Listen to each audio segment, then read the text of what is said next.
right, so good morning. I'm going to start off by saying that a couple short days ago-ish, I got a phone call from Pastor Andy because he knew I wouldn't freak out at his request, and he knew that our youth would be really excited for this opportunity, and they're barely nervous today. Just kidding. So anyway, yesterday we spent some time prepping stories over some milkshakes at McDonald's, but I know that our youth are still a little bit nervous to come up today. So if you wouldn't mind bowing your heads and joining me in prayer for them. Our Father, please be with these young people as they share their witness to you and your work in their lives. Please let their nerves calm down and let them speak clearly so that it can reach all of us who are here today. Amen. And first up, Hunter Shaw is going to come share his story.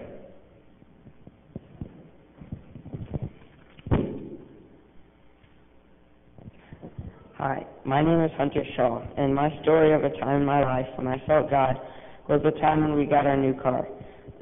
My dad went and got our new car, and we went to drive it around, and it was me, my mom, and my dad. And we were driving, and all of a sudden a truck pulled out and wasn't looking to see if there were any cars. We were on the road, and we were going pretty fast, and the new car had decently good tires and was real touchy and turned quickly. And the truck pulled out, we were able to turn fast and swerve out of the way, and just barely missed it. After that happened, my mom said that was God helping us, because if we were in any other vehicle, we would have probably wouldn't have made it, and we would have hit. After that happened, I felt God's presence because He was trying to keep us safe. Some things that I'm thankful for is my mom and dad having good jobs and working hard to keep us safe, and being able to buy things like cars that are safe. Also, I feel safe at church and youth group because it helps me stay confident and helps me learn about God. And there's people that help me learn and grow in faith. I like youth group a lot because we get to do fun things like the Gaga Ball Pit, and it's a good additive to what we get to do. I want to thank the church for everything we get to do because they help us with the money and helping us have fun things to do.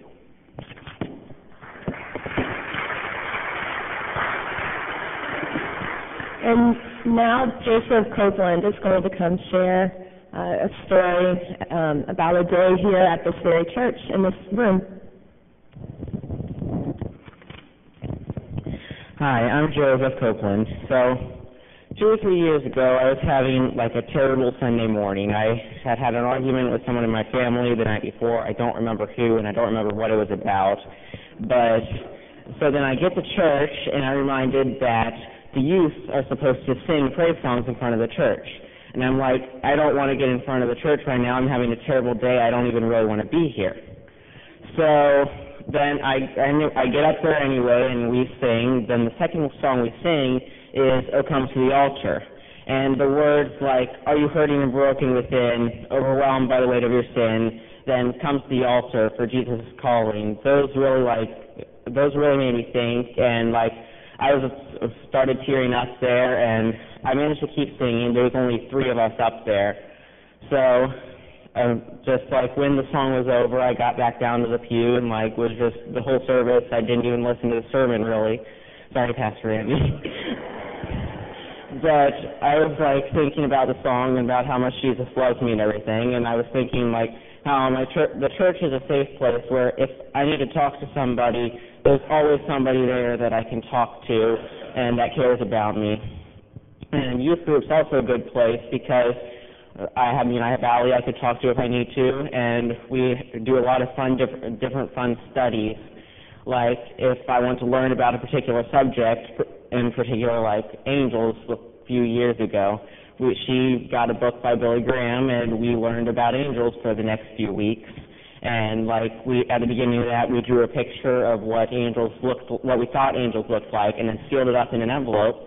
And at the end, then we looked at the picture, and we were like, wow, we did not know a lot before the study. Then we also have lock-ins. We have ours coming up Christmas break sometime, and we'll do retreats to Camp Campbell Guard and everything. So, and we also did a study about other religions, talking about how different other religions are. Like we did a study on Islam, I can't remember all the other, Hinduism, I can't remember all the others, but like talking about how they're different than Christianity and how we know those aren't Christianity and how to talk to people that are that religion. So I'd like to thank the church for supporting the youth we just recently got a Gaga Walk pit, and that cost a lot of money, and you guys donated a lot of money for that, and then Hilberto helped build it. And then the retreats also cost a lot of money, and the church pays part of that. So I'd just like to thank the church for doing that, and yeah, thank you.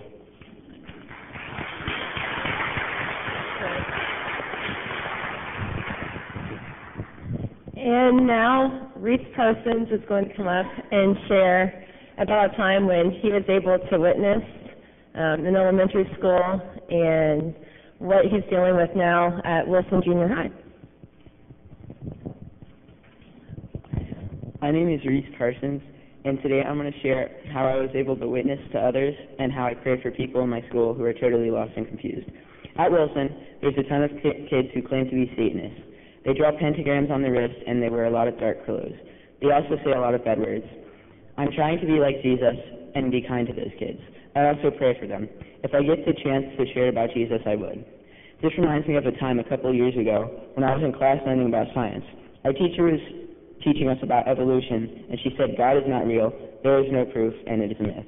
I immediately calmly explained that she was wrong. God is real. I told the whole class and the people that are in it that the earth and humans were proof that God exists. A girl in my class and my brother and some others started backing me up. Then she said she didn't want to get fired, so she stopped talking about it. Because of all this, I have learned at this church and from my Sunday school teachers like Miss Pam and Miss Jan, I can easily be a witness for Christ. Speaking of which, I have been able to invite some of my school friends to come to youth group, and they come with Cooper and me. On some days, we have a lot of fun learning about God and playing Gaga Ball. We also are getting ready for a youth walk-in. I hope to continue learning about God so I can witness to more people. Even though the kids at my school who are lost, oh crap, never mind. Thank you for supporting the youth.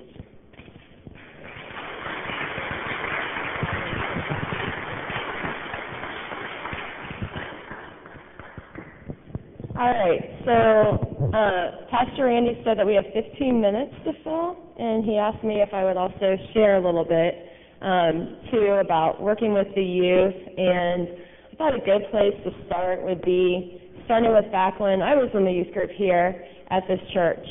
So back when I was 16 years old, we came here from another church, and it was great because when we walked in, we had been to a lot of churches shopping around. People here were just really, really friendly and warm, and there was just a great feeling in this building. And I remember we would do youth trips. I think we were at Houston Woods. I don't really remember that long ago, even though it's like 2 years ago. And we used to have our youth group down in the room across from the choir room back then. And Jim Jewell was our leader at the time, and we had a lot of kids. And what's really exciting now about our current youth group is it's growing and growing and growing. We've got plenty more kids who weren't able to make it today, but the more the merrier, and the more people Joseph can compete with to be victorious at Gaga Ball or rope climbing, wall climbing, whatever it may be. So, after graduating from high school, I left and moved to Lexington to go to college at UK. And down in Kentucky, I found a couple churches I could go to, and I'd go with your Kentucky fan, my good friend Tony Delk, and we would go some weeks to a huge mega church, and it was great and fine, but we found that we were happier at a traditional church. More like this one, smaller, and it just made me feel close to my family, my grandparents, my parents, and it was comfortable. And so after college, I decided to really scare my parents, and I joined the Peace Corps and moved halfway around the world to Romania. And when I got in Romania, I realized that it is a majority Christian-based country, but it's Eastern Orthodox. So the services and the rituals, everything was just really, really, really different. For instance, when you go into church, there was nowhere to sit down. There were just a couple benches up toward the front. The cathedrals were amazing, though.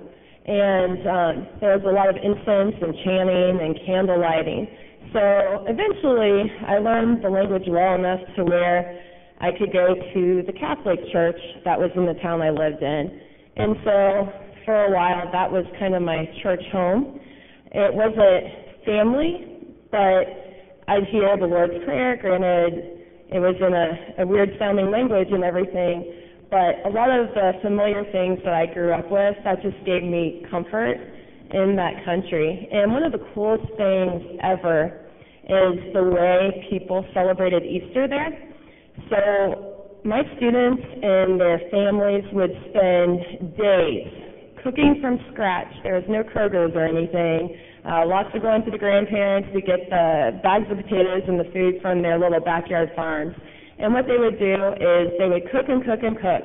And the night before Easter, nobody slept. It was like New Year's Eve, but even more. It was a huge party, and at midnight, the entire town, a couple thousand people, would gather around the big Orthodox church, and they would all light candles, and they would sing Silent Night.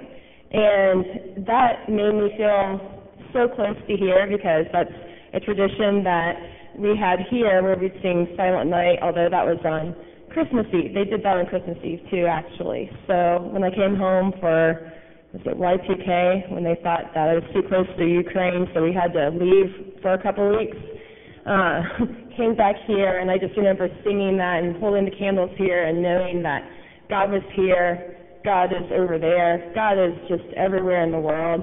And with these youth sharing, Hunter feeling God's presence, just knowing God was with him, keeping him safe in that.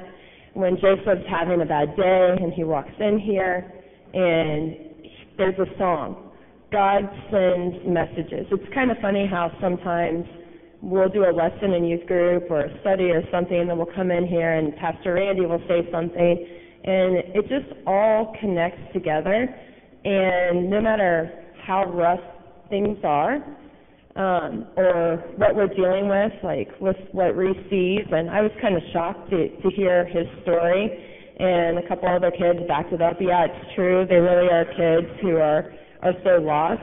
Sometimes when we're in the church, we're a little bit sheltered to how much darkness there actually is out there. So I think it's extra special that we have so many kids growing up in this church and teens who can go out and spread light into the world. And going back to the darkness, so I'll jump to my return from the Peace Corps. Sorry, Mom, I won't say very much about this part, but I think it was about for 3 years straight, every time I talked to my mother, she cried. She had good reason to cry. It was what, I don't know how it came about, but it was my terrible 20s phase, we'll call it. And I just remember I would come in some Sundays just because my family was here and I needed normalcy. And even if I was really tired because I had been out way too late the night before and I might have been nodding off, at least when I came in here I felt comfort and peace. And there was one point where, this was back in the early 2000s, when things kind of got super, super bad. And I remember I was just driving around, I was upset, and I didn't know what to do or where to go. And I feel so lucky to have this place as my safe place. And back then the doors weren't locked, and it was just a random day in the middle of the day. And I came in here and I sat pretty much where Pastor Andy is, and I just cried it out. I cried it out. And it wasn't a good feeling at first, and then all of a sudden I just felt peace, and I just knew that the Holy Spirit was around me and everything was going to be okay. And a little bit after that, it took some time because things happen on God's watch for God's reasons. I was in church one Sunday, and there was something in the bulletin about needing a Sunday school teacher for the youth, someone to work with the youth. And I'm a teacher by trade, and I know that there are spiritual gifts, and teaching something and sharing, it's something that I just naturally love to do. My mom told me to be a teacher. I didn't want to listen to her after college. Maybe that's why my terrible 20s happened, but I'm grounded now in teaching, and I decided to accept that call. And I started working with youth, and over the years, I'm looking around, I see Zach out there, who is in our youth group, and there's just so many other teens who came through, like Amanda and Patrick and Willie and Luke, and just over the years, there have just been so many kids who have asked me so many questions and challenged me so many times about who God is and what God means, and just their questions, they keep me on my toes. I love Google. I couldn't do it without Google, and of course referencing the Bible a lot. So it's been really neat to talk to them. They're here, and they're in this world where their influences, their songs on the radio are about wanting to shoot people over a pair of brand new sneakers, or loving Kiki and trap money, which we won't get into at church, and just all these negative influences. So it's just really cool that they can walk in here and have this nice, safe place. And I guess my wish or my prayer, my hope, is that more people in the world, whether it be here or anywhere in someone's living room, that they can find their connection with God, their sanctuary, their place where they can just go and know, kind of like Joseph said, no matter what's going on, just knowing that somebody there loves you and is there for you. And that is really what this church means to me. So I feel like I've been talking for a while, and I've almost hit my 15 minutes, but being as traditional as I am, growing up in church, thanks to Grandma and Grandpa, I want to end by saying one thing. Having my kids, Lila and Asher, and meeting John, it just really changed my life, because I really started to understand just how amazing God's sacrifice really, really, truly is, and that's how Jesus is the way, and it's our duty, just like in the Great Commission, to witness to people and share and spread that love.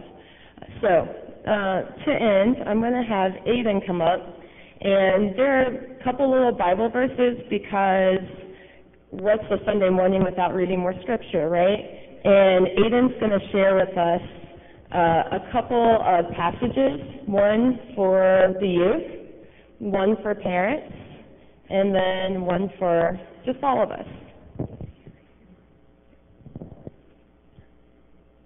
In Timothy 4:12, don't let anyone look down on you. You are young, but set an example for beliefs in speech and faith, love, and purity. Proverbs 22:6. Start your children off on the way they should go, and even when they are old, they will not turn from it. In Proverbs 3, verses 5 and 6, trust in the Lord with all your heart, and lean on your own understanding. In all your ways submit to Him, and He will make all your paths straight. Thank you.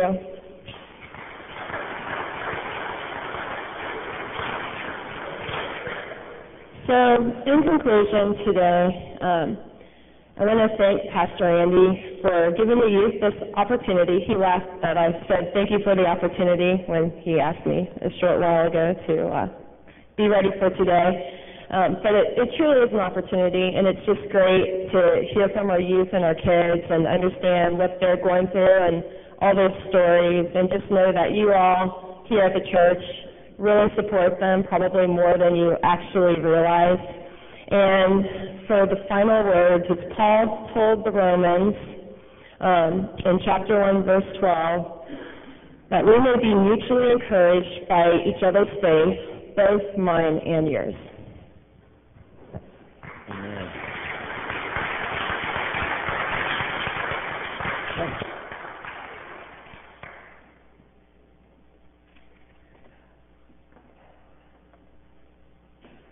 What a joy it is to hear witness, which is just story, just realizing how God is at work in our church, and in this case in our young people.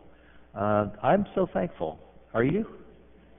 Yeah, I thought so. I just had that feeling.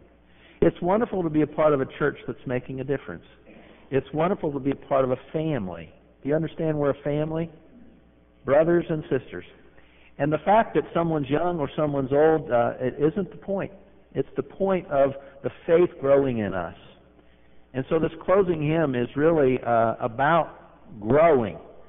Each step we go on this ladder, one step further, we're getting closer to God and closer through Jesus Christ.